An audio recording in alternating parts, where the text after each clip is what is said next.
Welcome, welcome, welcome to episode 21 of LotTalk with your host this morning, John Anderson, and my good buddy, Renaldo Leonard. Renaldo, How you doing, we are man? missing. I'm doing great, brother. I'm doing great.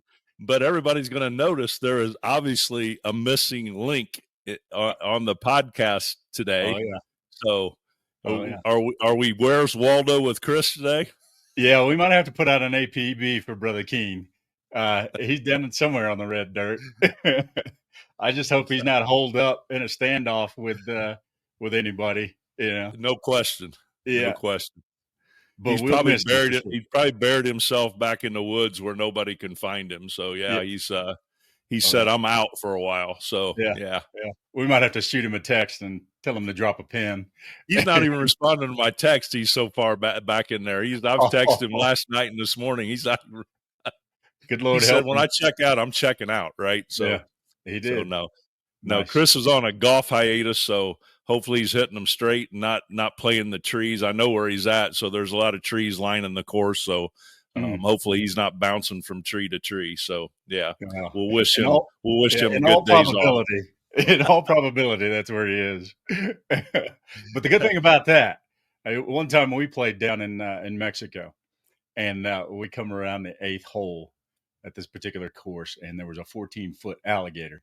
He was kind of sitting there basking in the sun right off the tee box. And Chris was like, "Hey, man, you see that?" Well, yeah, it looks like a nice pair of boots. But you might have to help us get started on it. Did he start wrestling the alligator? That wouldn't surprise me a bit, right? No. Oh, dude, excited about today. This is going to be some fun stuff. 100%. You know, we've got a repeat.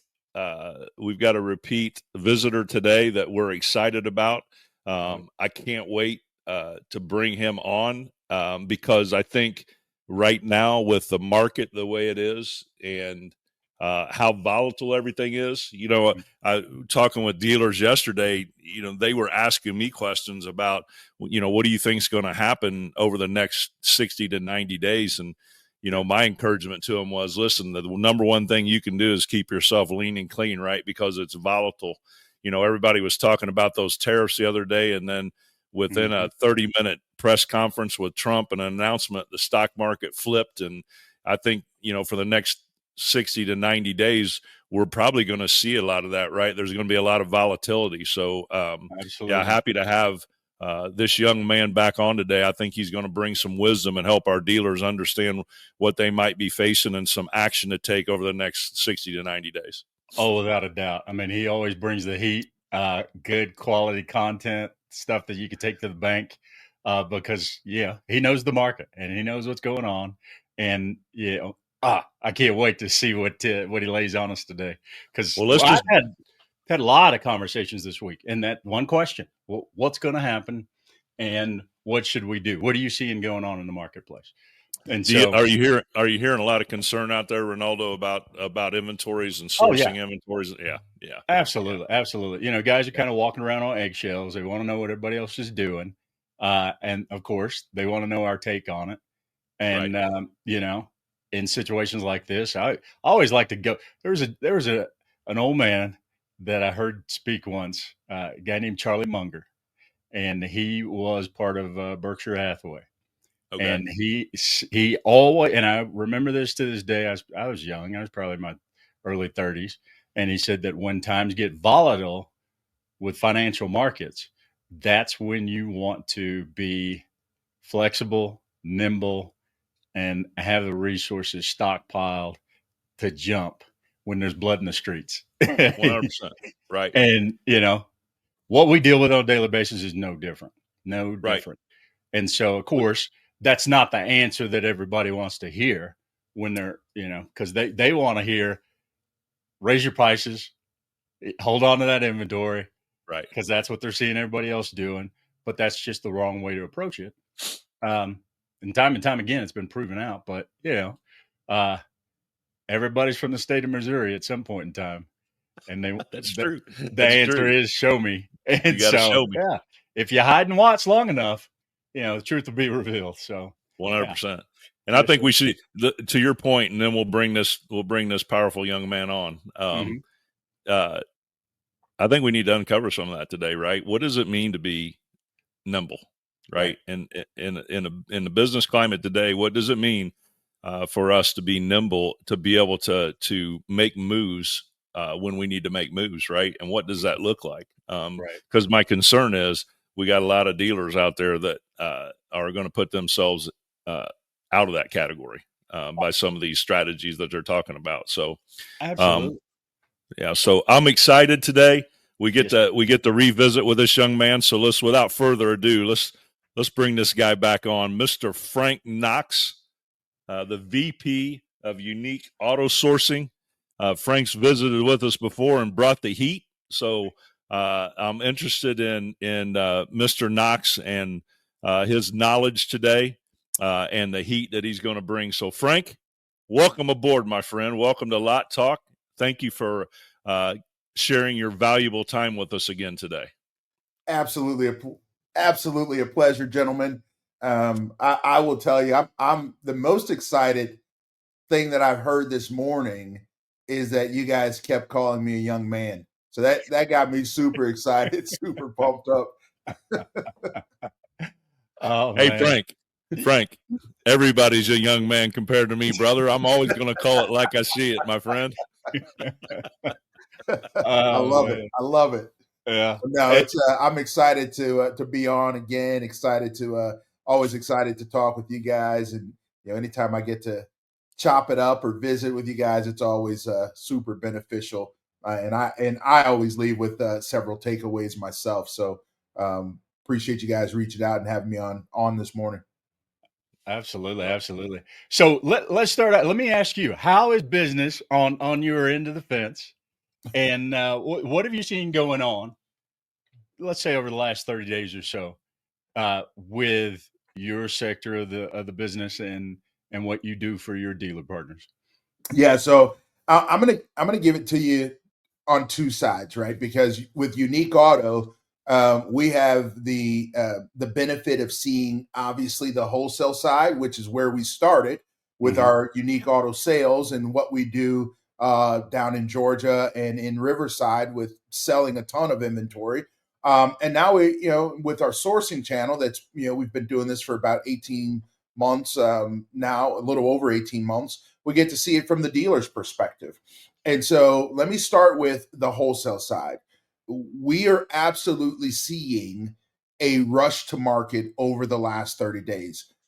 People who had not been in the auction lanes, that were not super concerned about their inventory position, are out there and they're really focusing on trying to stock up. And so our wholesale lane has really never been better, right? Mhm. Now, the thing that I've heard people reference at times is this is a COVID 2.0. And I would absolutely disagree wholeheartedly with that analogy. This is not COVID. It's not that need to go out there and panic buy because of FOMO. You have this fear of missing out, right? Like Mhm. there's not that, we're not there. And so that always concerns me when I hear that. But I did see some of that behavior even in our wholesale lanes, with people getting really excited and paying up for inventory that maybe they didn't have to pay as much as they did. Now, what I Right. will say, we also get to see you know what the Carvanas and CarMaxes and Echo Parks of the world are doing, because how active are they in our lanes? We monitor that. And I will say, like, those, I think when you look at those giants, they're really being careful Mhm. about going out and overstocking the shelves right now, when you have consumer sentiment is not the best, right? It's not where we would hope that it would be if we were going out and spending top dollar for product. Right. So we have to be a little bit careful with that. Now, on the sourcing side, when we're trying to find the inventory for our dealers, there are those that are there that are on the lot walk platform, Mhm. that are being very strategic about what they go out and source. They Right. know down to the trim level, they know down to the miles that they want. And because they're super specific, it's a challenge to go out and find the inventory that they really want, because that inventory is scarce, right? Like that most desirable inventory is scarce. Now, Right. the dealer that, on the other side, the dealer that is saying, hey, Frank, we just need inventory and we'll take a couple rentals as long as they're bought really, really cheap. Right. And your team can go and find them with your partnerships. That takes time and effort as well. I've said it before, and I tell dealers this regularly, that look, there's not bad channels, right? There's just the bad strategy behind how we go after that inventory. Love So that. if you Yeah. have a team like our team that's dedicated, that they're going to sit for 10 to 12 hours and fish for the cheapest of the rental car, well, that rental car could work for you. Doesn't mean you're going to get volume, right? You're not going to get a ton of those pieces. And so that's the challenge. It continues to be a case of it's a week by week. I don't think anyone can really truly speculate what's going to happen. I don't think any of us saw that this was coming. And so it is hey, I need to watch my own data. I need to watch my own staffing. I need to watch my own leads. And I need to know that information week by week to determine what my buy plan is going to look like. Right. Right. You mentioned something and I maybe it's because of the fact that I have access to this robust data set on the dealers that we partner with. But you mentioned that a lot of people think that this is the second COVID coming on. And I know how the conditions that I see and that we see doesn't really translate to having the same type of result. You have, exposure to some other thought processes that are out there. Why is it that people are, under that veil that we need to stock up because we are about to hit the mother load? Again, it comes down to not having it comes down to not having the information, right? It comes down to not having all the facts and all the data. And dealers, that are saying that, it's really because it's emotionally driven. It's not driven in fact, right? Like you hear it all the time, fact over emotion, fact over emotion. Well, I can't stress more than any other time that this is a time to rely on the data and the facts Right. versus using your gut feeling and the emotion of what's going to come. Speculation will absolutely destroy a dealership, right? Right. Like especially speculation speculation into uncharted waters, right? Right. Like we have not been here before, and I have dealers, that I talk to that are speculating about what's going to happen. And when I ask the question, well, how do you know? Well, I don't really know. It's my gut feeling that I have. And I always tell those guys, you know why they sell so much antacid, Malox, and all that other stuff? It's because the gut is not reliable. That's right. And it Right. is always going to give you issues and problems. That's right. I spoke with a dealer. Oh gosh, let me frame this without outing him? Who had over 30 units, 30 Subaru units in stock. And they were reaching 40 days in inventory and 24s. And I asked him, I was like, what are we doing here, man? I mean, you got 40 of these things. They're at 40 days old. Your break even is gone a couple weeks ago. What are we thinking? He goes, well, Subaru's not going. They said that they're going to shut off, shipping in new vehicles. I was like, okay, what does that have to do with these 40 units you have on your lot? Because, well, people, as soon as they cut off that supply, people are going to be looking for Subarus. He's like, well, wait a minute, man. You sold one Subaru in the last 180 days, and you have this stockpile of Subarus that are 45 days old. How are you going to work your way out of that? Oh, it's going to be great. Like, okay. All righty. Well, it's funny because, you hear some of that, and, the worst thing that can happen is that comes true. Oh, yeah. Because Yeah. then we're going to try to Yeah. duplicate that behavior over again because we happen to catch lightning in a bottle, right? Mhm. Like, Right. and that's what Right. that's what it comes down to. Like, are you again, you're speculating in a way not based on historical fact. You're speculating in a way that is all baked in. I hope this happens, and if this happens, then I'll be successful. Yeah. I don't know how you run any sort of organization in that manner successfully, because at some point, if not now, in 6 months, a year, 2 years from now, that catches up with you at some point. It doesn't. Right. It just doesn't end well. And so, like, I've heard dealers talk about, in this climate, similar to that, right? Like, not that I'm going to hold because I expect that I'm going to, get sales of some sort, Mhm. on these 40 units that I haven't ever sold. I have dealers that I've been speaking with that they've changed their model a bit, right? And that's something that, concerns me, that dealers that were once all about volume, that if I can sell 30 units and make $1,000 per unit, I'm ecstatic on those 30 units that I just put out there, are now looking at this thing and saying, well, man, if I can raise my grosses and, get 3,000 a copy on these units, well, Mr. Dealer, if you raise your grosses to 3,000 and you sell 10 of them, well, which one do you want? Would you rather have 30 customers out there screaming your praises that you sold them a great unit at a time when other people might have been raising their prices and calling it, pre-tariff pricing, Right. and it's still going to be cheaper than what you'll pay down the road? Well, what happens if the president decides, all right, we've negotiated our way out of these tariffs and this thing ends in 2 weeks? Yeah. Oh yeah. Oh yeah. And dead silence.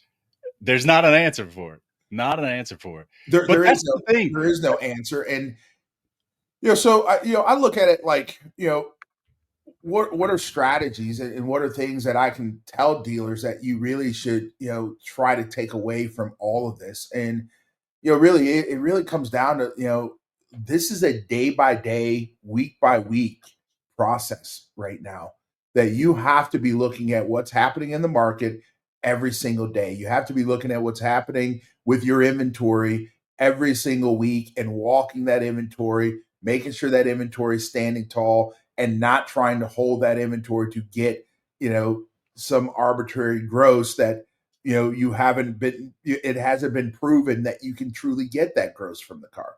Right. Chasing that Fugazi. Yeah. Well, and here's the reality, right? You look at, if you look at Manheim data, right, over the last week, and I'll just use just the last week. Well, if you go back a few weeks ago, the spread between retail and wholesale was around 2,700. Okay. This past week, that spread is showing 2,300. So the retail price didn't go up. The consumer didn't say, I'm willing to pay more. We just have to pay more at the auction because of what prices are doing. But it doesn't mean we get to ask more for that car. Right. Yeah. Yeah. Okay. It's just one of those things, and we can sit here and talk about dealers that, kind of depart from their strategy, don't have that discipline to sit in and hunker down and keep things on course. But John, I mean, the dealers that you've talked to, you're hitting the same feedback from them. What's the information that you're providing for? Well, I mean, listen, Frank just dropped so many bombs there, man. There's so much to unpack, right? I have so many questions, right? But along those lines, I mean, honestly, Frank's been hitting on it.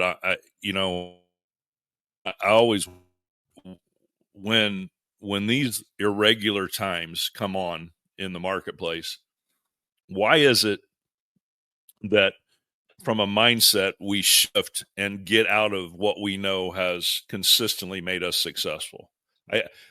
Why are we so quick to abandon, like Frank referenced, right? We got dealers now saying, I'm going to hold on when we're a volume dealer. That's what's made us successful, right? And let me say this. I've asked this question a million times. I may have asked it the last time Frank visited us on LotTalk podcast. I've thrown this question out a million times.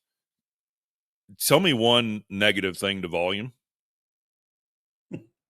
And I never get an answer, right? I never get, to this day, I've not received an answer to that question, right? And so I just, to your point, Renaldo, when I'm talking with our dealer partners and I hear some of this stuff, I'm like, why are we so quick to panic and abandon what we know has consistently made us successful?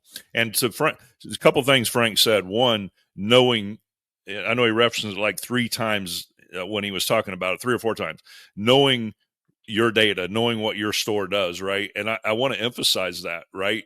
We have a ton of tools that give us information on what's happening out there in the marketplace. But do we really, should we be comparing that to what's happening at our store, right? Because to Frank's point, that's what happens is dealers start watching all the things going on at their market, and then just like he said, auction prices, and we've seen this in our data, Renaldo, auction buys have continued to go up and up and up, but it absolutely doesn't mean that customers are gonna pay that, right? Just because I spend more money for a vehicle doesn't mean that I can turn around and sell it for more money when I get it back to the store. And so Frank's spot on with that. But I do have a question, Frank, strategy wise, right? When we're talking about consistency, when you're dealing with the dealers you deal with that are asking you for inventory, talk to me a little bit, or talk to us a little bit about some of those dealers that are very successful and the strategies you employ. And what I mean by that is, are they having you looking for inventory on a consistent basis throughout the week, or are they getting into a trap where they might have a good weekend and they sell 20 vehicles, and then they come in that following week and say, hey, Frank, we need 30 units bought this week because we sold 20 over the weekend? Give me a comparison on that on some of your more successful. I know what we see with a lot of times with our dealer partners, but I'm just interested from your side of that. When you're dealing with dealers, what do you hear a lot of times, or what are the requests? Yeah. So great question. So, we're always looking and monitoring the dealer sales pace, and where they want to be in terms of their day supply, right? And we use those 2 numbers to accurately assess what their buy plan needs to be. The minute we start to see that sales pace slow down, we're automatically advising those dealers to start to pull back, right? Like, we're monitoring sales pace, so we don't need to go out and continue to stock inventory if your sales pace is slowing down for whatever reason. And we need to figure out that reason, right? So I push that back to the dealer. Like, why is sales pace slowing down? Do we have the wrong inventory? Did we make a change in our sales staff? Do we not have the leads coming in? All of those things matter. Now, the most successful dealers are adhering to that model, and they keep our team at Unique, consistently searching and buying inventory, right? There is no play that works when you have to go out and bulk buy inventory. Right. I've never seen in the 20 some years that I've been doing this in acquisitions, I've never seen it work where somebody has to go out and bulk buy inventory. Right. We never had that as a play when I was at CarMax all those years. At Off Lease Only as the director there, we never had that as a play there. And the most successful dealers I talk to and work with, they don't have that as a play either. And so why?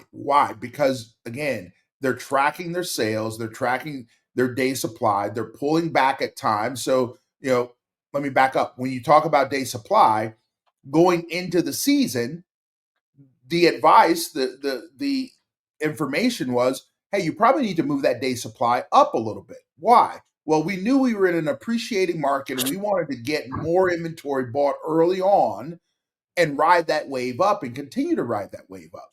Well, now, as you start to come out of season, you need to be pulling that day supply back down, right? Like you want to be at a 30-day supply right now, because especially at a time when you don't know what that market is going to necessarily do, you want to be pulling that day supply back down to, that reasonable number. And as you pull that day supply down and as you track your sales pace, that's going to slow down your buying, perhaps. Now, I do find it interesting that in most of the data points, you see retail listings starting to skyrocket right now. Right. I'm very curious about that, because I'm trying to figure out, okay, well, what is everyone seeing that I'm not seeing? Because I don't see a ton of consumers. I think we had a really great March, right? We know the numbers. March looked really good. April started off really good, but I'm hearing from dealers that sales have started to slow down a bit. And I think they're slowing down. I don't know this to be 100% true, but I feel like sales would start to slow down because the consumer, they're in a place of uncertainty as well. Yep. Oh yeah, absolutely. And consumer confidence, really directs where the market is going. Yeah. And right now it's not there. And so we see those retail prices start to climb up. And we've seen it time and time again in the industry. It's almost like sharks in the water. There's one drop of blood and there's a frenzy, and everybody goes crazy and loses their mind until they expend all this energy. And then they just kind of rest back down and then take a look at the market and say, uh-oh, what happened? And so I think that, the selling season was short. All of this uncertainty that led up to the end of April, where we saw the majority of that activity in the month of April happen. And that was all driven by the uncertainty and the anticipation of those tariffs just kind of breaking people's necks. And, we come into this week and everything's just kind of like, oh my, it didn't happen just yet. What are we going to do now? Because they've gorged themselves on inventory. Yeah. And think about this for a second, Renaldo. Like, I read something where, consumer confidence has declined sharply, right? Mm-hmm. And I think I read that it's at the lowest level that it's been in 45 years. Yeah. Oh yeah. Absolutely. I mean, stop. And that's per, the University of Michigan. They're reporting that they do that most people track. So when you think about that and you say, okay, well, retail listings are going up. Mm-hmm. Dealers are going out and buying more inventory, right, and panicking because they don't think they're going to have inventory. Meanwhile, consumer, and I don't know, and maybe you guys can speak to this because I know you guys track, and I know Jason Rice talks about it regularly.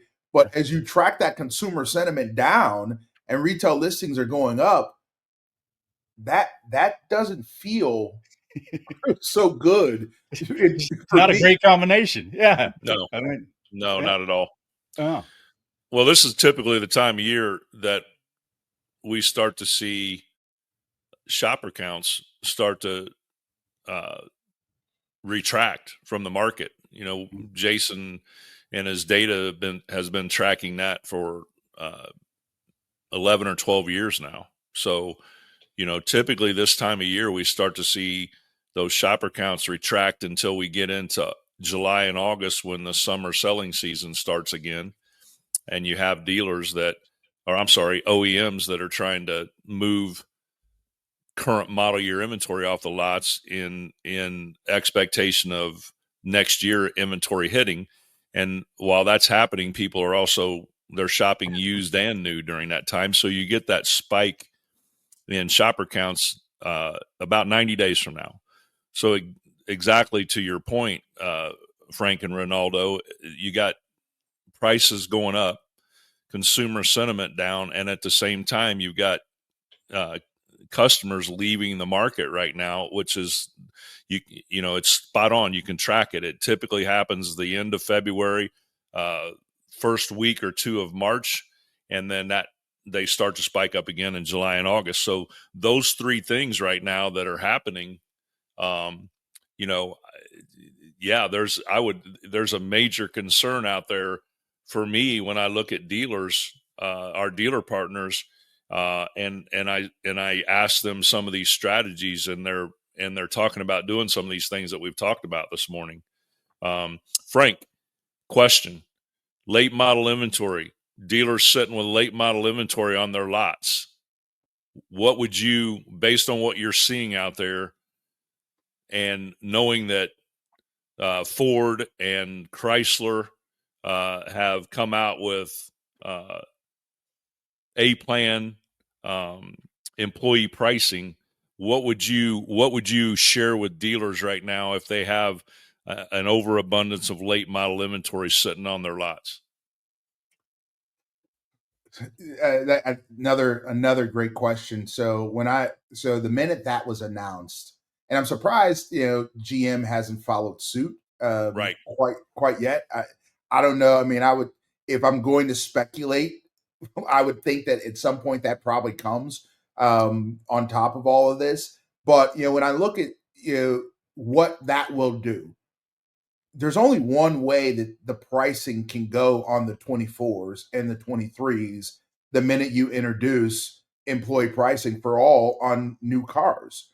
So, I've talked with some of our dealer clients and have been recommending to get really aggressive with pricing those 24s, those 23s down before they're caught holding that inventory and the market completely falls out. One Right. thing we know is true, and we can absolutely predict it, and it's not speculation because historical facts matter. We know this market's going to depreciate. We know the bottom is going to fall out at some point. We know on some pieces of inventory it's going to happen sooner rather than later. Where does that usually happen? Well, we see it happen on the late model stuff, that the 24s, 23s. It always happens, but now you're introducing something about new car prices being brought down. Automatically is going to bring those 24s and 23s down. So there's that. And now talk about, well, what do we typically see with the 23 and 24 rental rockets that are flooded into the market as well as, wait for it, spring break travel season is over. Right.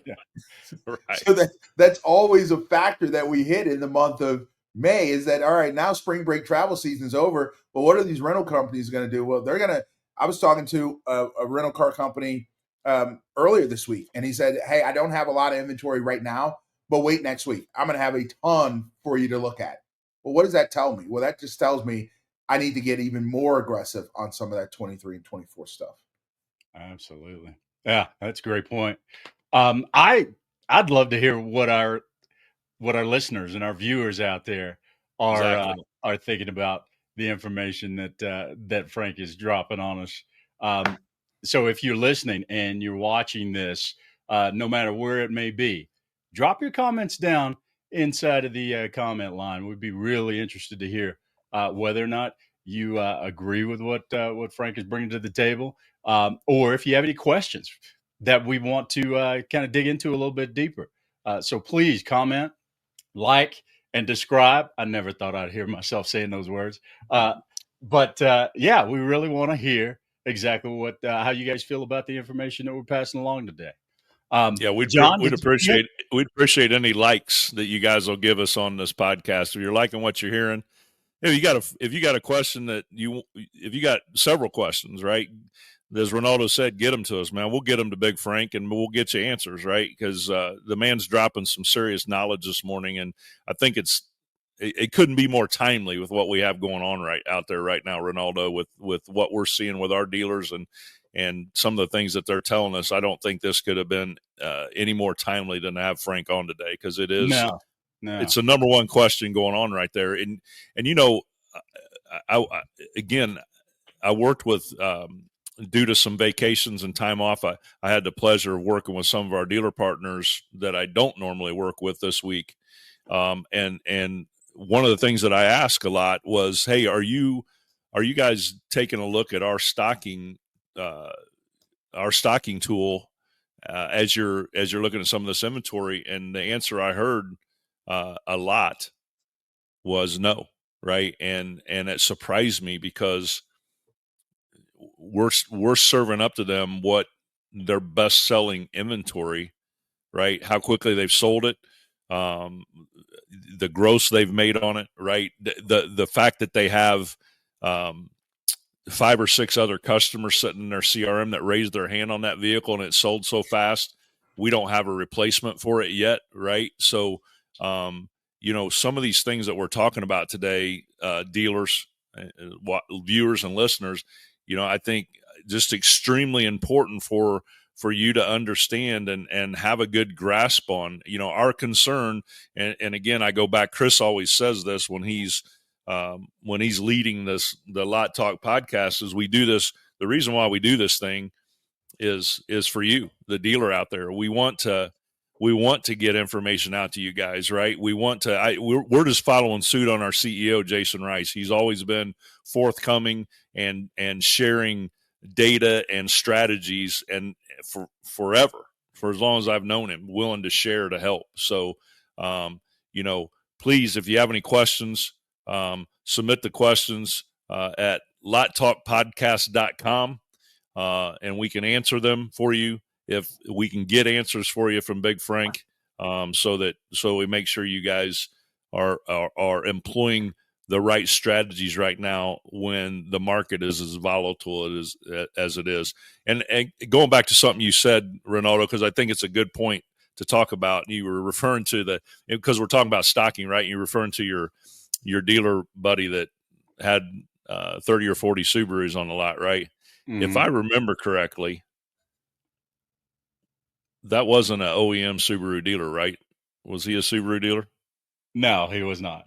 He was not. So he's taking a complete shot. Actually, yeah, and to kind of complete the picture, he was a Stellantis dealer, and so I see Frank's head. I see Frank's head. Yeah, just kind of grasping at straws. But the thing about it is that you mentioned the question that you asked about dealers that are using the stocking portion of LotWalk, the tool that we use every single day. Right. And I also had a couple of occasions this week where I kind of peeled back the onion and we went there, and it was like they saw fire for the first time. Right. And we're just amazed because it is going to highlight which buckets, looking at segments first, and then your price buckets, where your interest lies in your market and what you've been able to generate with the inventory you've had in most recently. And we're looking at a particular situation with one dealer where they had 35 leads on 3 vehicles in inventory. And I highlighted that is where you would like to pinpoint what you've had success with in the past, and source that. If you cannot sit on your hands and not continue to purchase vehicles at the auction because they didn't have a need. Yeah. If you are going to get something, this is where you want that targeted, laser-like focus to bring inventory in. And so, Frank, we talked about this a little bit earlier about those dealers who are laser-focused on the type of units that they'd like to bring into the inventory. And just share what you mentioned to us a little earlier in the green room before we started this, and how with those dealers that are focused that way, what are they experiencing in the market? Yeah, so those dealers that are super focused. It's never easy to go out and acquire inventory to begin with. Right. But when you're laser focused on what truly works for you, it becomes even more challenging. Mm-hmm. So, and I'll say this. Part of the fun thing about the car business is you can go off radar a little bit and take a chance here or there. And right. I'm not going to say that every dealer I have sticks to a 100% bulletproof stocking plan, because in any given day, there's flexibility in what we do. And you see a car that's just a super great deal, or a segment of cars that all of a sudden, hey, this looks really good, let me buy them. I have a dealer who's on LotWalk, and he and I talked through this all the time about his stocking plan and building a buy list, a true buy list that we hand over to our buyers. Mm-hmm. And at one point we're looking, and this is a few weeks back, and there were, I want to say it was Avis Rental put out a list of just a ton of Suburbans. These Suburbans, they were in the low, higher miles, 60K, but they were in the low 40s as a price point, right? Mm-hmm. Well, we didn't go out and buy 10 of them. No. But we looked at them and said, you know what? That's so cheap for a Suburban. Can we take a shot and buy 2? We bought 2. They sold. All right, maybe let's not go out and buy 2 this time. Let's buy 1 because our time is running out on that vehicle. So this is an individual that truly understands his market, understands his sales data, understands his lot walk data, but it makes it more challenging to go out and find the inventory. And that can be frustrating. It's frustrating for my buyers. It's frustrating for the dealer, because you look and you say, all right, you know what, man, we looked at 100 cars and we bought 2. Well, yeah, because we bought the 2 most desirable units that dealer knows he's going to be able to sell. Right. I would rather have that scenario than the dealer who bought 10 and 2 of them were really good and 8 were just horrible. Right. Yeah, right? Frank, real quick. Sorry to break in, but let me ask you a question about this dealer. Because you hit something that really spiked my interest, right? Taking some shots on some inventory, right? So, how clean was this dealer that you're talking about? Very clean, yeah. Very clean. So he did not have an aging problem. Right. He did not have, cars that were sitting on his lot that were not profitable. So it allows him to take a little more of a risk because he doesn't have a problem in his inventory right now. When you have those issues in your inventory, you can't go out there and take those risks. Because you're creating more issues, right? Thank you. That's exactly where I wanted you to go, because that's we talked about volume earlier, right? Here's the exact reason why I want to make sure that I don't change my strategy and I keep selling cars, right? Because as this market is nimble and it changes, right? I want to be in a position to take those shots, right? I asked you a question about the late model inventory, right? If I'm not selling a lot of new cars right now and I'm not getting a lot of trades and I'm trying to source inventory, then I've got to come up. I'm gonna go to Unique Auto Sourcing, and I'm gonna ask them to find inventory. But I also need to pad around that, right? So if I'm clean, I might take a few shots on some of the late model inventory, because I know that's going to pull trades. Now I'm not going to bring it in and mark it up a ton. To me, it's going to be trade bait. I'm going to try to fill some holes with some trades outside of what I'm asking Frank and his team to find for me, that I know that I can sell, right? I can trade for, but if I'm leaning clean, I can take some of those shots. So I appreciate you. Yeah. I appreciate you sharing that, man, because that's so important. If I'm sitting with a bunch of aged inventory, I'm handcuffing myself. Well, and here's the other thing that I think, so tale of 2 dealers I talked to. I've had a lot of calls this week, and I'm sure you guys have had as well. But the tale of 2 dealers, right? And one dealer we're talking to, John Ellis and I, we shared this client, and we're talking to this dealer, and he says, you know what? I don't need any help. I don't need any help sourcing inventory. And we're looking and we're going, okay, well, you're light on inventory. You're behind, and the market continues to move away from you. But help us understand. Well, I think I can go out and I can do it myself. Okay, so we're going to watch that. The other dealer that we talked to, that John Ellis and I share a client with, says, you know what? I'm so grateful that I have Unique Auto Sourcing. I have another buyer. I have Van. I have AccuTrade. I have all of these sources out here helping me to get inventory that makes the most sense for me, because I know I don't have 10 to 12 hours to look for that insert whatever car makes the most sense, right? 100. And he's gotten it down to, hey, I need this car, this trim, and I'll give you how specific this dealer is. I need this pickup truck. It's only a V8.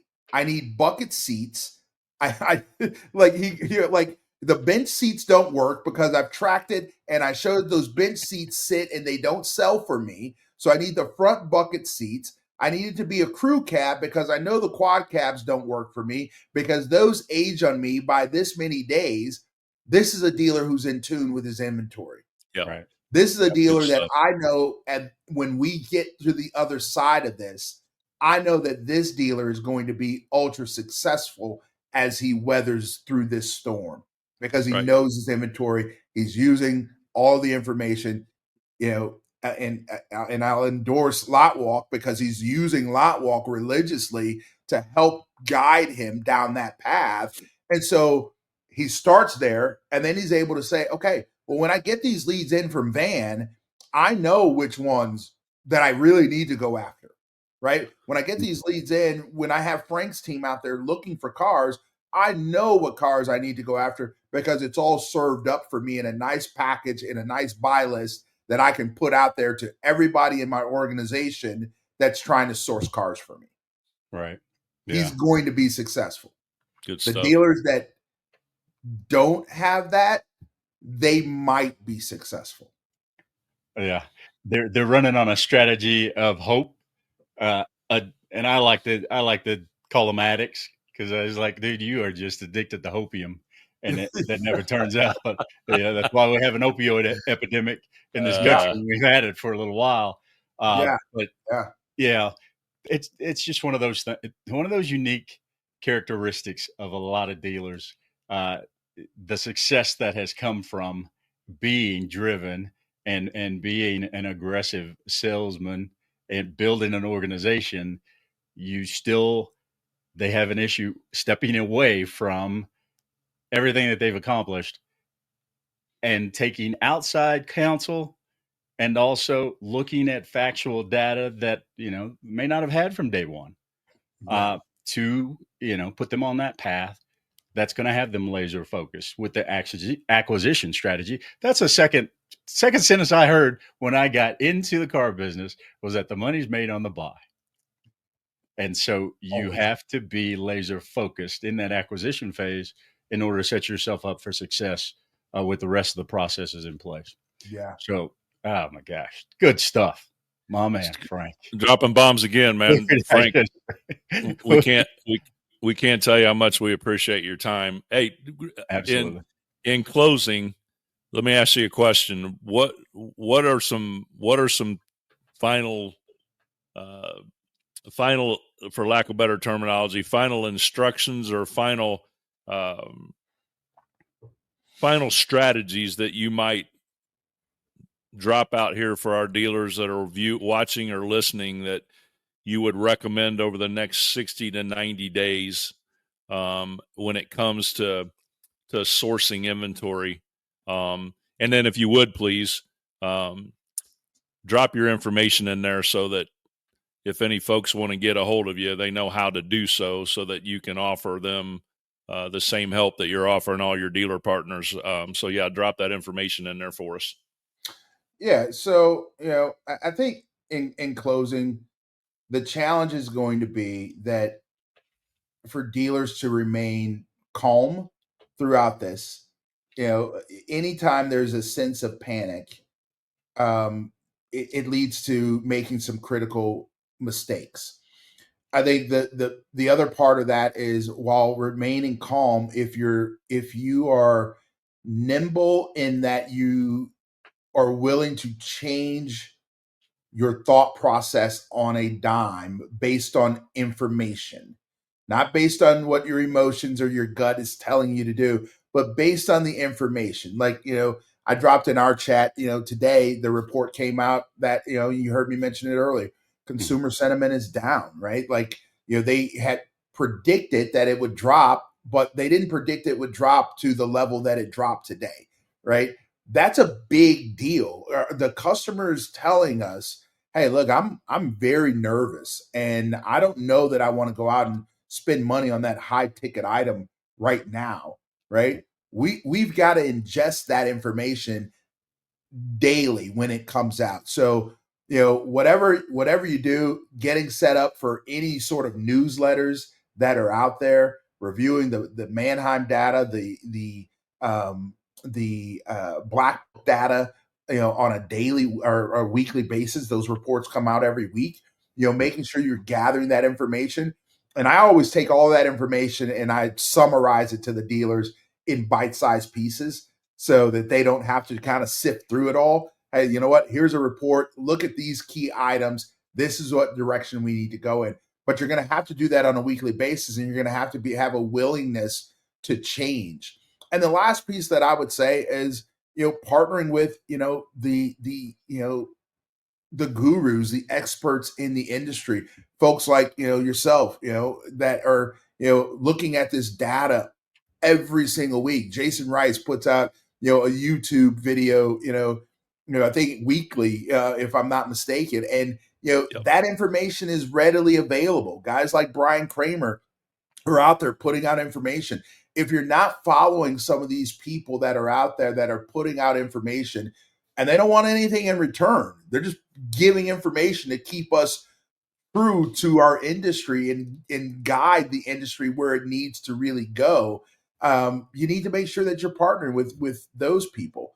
The last thing that I would say from just an acquisition strategy standpoint is now really is not the time to go out there and try to bulk buy and hold a bunch of inventory in hopes, right? You said it, Renaldo, in hopes that the market goes up. Like right now is that time that you really have to look at your strategy, know where you want to be in terms of your day supply and inventory, track your sales pace, make sure you understand that, hey, if my sales pace starts to pull back, I need to pull back on my buying, and do that not on, hey, we had a good weekend, so I'm going to go buy a bunch of inventory, because the next weekend you could get burned holding that tons of inventory that you went out there and bought. So those are the things that I would say is some takeaways. Those are the things that I'm coaching and talking to my dealers about, daily at this point. Again, I said it earlier, phone's been blowing up all week. I'm sure you guys are in that same boat. And that's a good thing. That means that dealers are seeking to get the information. Yep. So keep the calls coming. As far as myself and my team, they're always out there to help source that inventory whenever needed. You can, email me at frank@uasst.net. And I'm always going to get back to you, or, find me on LinkedIn, right? And shoot me a DM. Sometimes that's the easiest way. And even if you don't need the help, but you just want to ask a question, I'm an open book, always here to help in any way I can. Fantastic. Really do appreciate that, Frank. So to sum it all up, stay calm. Don't lose your mind. And gather as much information as you can, because there's a wealth of knowledge out there, a wealth of information. Just to sum it up, give them that WTF, which is work the facts that you see, work the facts in your store, and find a trusted advisor, somebody that is successful with strategies, processes, and helping to guide you through this time. And then on the other side, when we are lean and mean and we have an opportunity to take advantage of the position that we put ourselves in, continue to lean on that advice. So, did I miss something, John? Was there one more thing? No, hey, listen, he brought it again, didn't he, Renaldo, man? I can't listen. Frank, man, kudos, brother. Thank you so much for again, I know your time's valuable, but I appreciate you jumping on with us. Yeah, man, the juice again today was brought, and I hope you all found value in it. Listen, from Renaldo, Mr. Frank Knox, Where's Waldo, Chris Keene this week, and myself, John Anderson, and behind the scenes, working hard as he always does every week, Brett Brandstetter. We really, truly appreciate you listening and watching LotTalk. We've got some exciting stuff coming up in the weeks ahead, so we look forward to bringing more juice and more energy and more data and more help to you as dealer partners, as dealers out there in the industry. And from all of us today, we appreciate your interest, your attention, and we look forward to next week with you. Have a great and successful week ahead. Thank you all very much.